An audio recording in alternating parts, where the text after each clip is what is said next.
Il-Prim Ministru Awstraljan Scott Morrison insista li mhux se jimplementa qtuħ bla doċċ fl-industrija tal-faħam fl-Awstralja.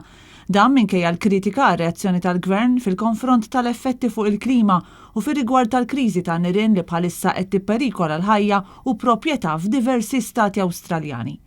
In-nirien li ilhom jaqbdu fl-Awstralja minn Settembru sissa erdu mijiet ta' djar b'tal-anqas 9 persuni jitilfu ħajjithom b'konsegwenza.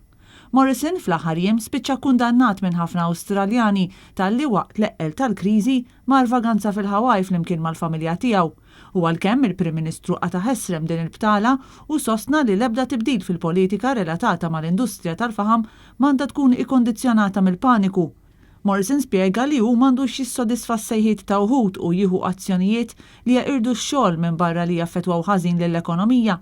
L-Awstralja ilha snin tappoġġja politika ta' enerġija li tibbaża fuq il-faħam. Qed jiżdiedu l-indikazzjonijiet li l-grupp terroristiku ISIS qed jorganizza ruħu mill-ġdid fl-Iraq sentejn wara li tilef il-kontroll fuq l-aħħar ftit territorji li kien qed jokkupa f'dan il-pajjiż.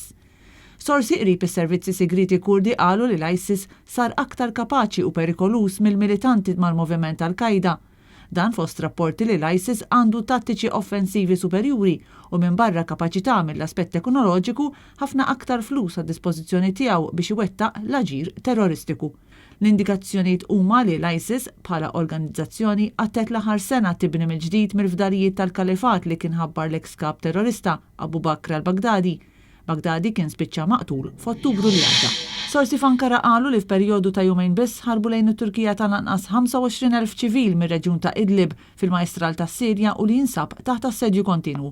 Dan fil-waqt li l-qawwiet tal-President Sirjan Bashar al-Assad u l-qawwiet Russi alleati ma' Damasku intensifikaw il-bombardamenti fuq l-inħawi ta' Idlib li huma kontrollati mill-ġellieda ta' kontra Assad. Il-President Sirjan ħalef li jaħtaf lura l-kontroll ta' Idlib bir-riżultat li aktar residenti qegħdin jaħarbu mir-reġjun lejn il-frontiera tas-Sirja ma' Turkija.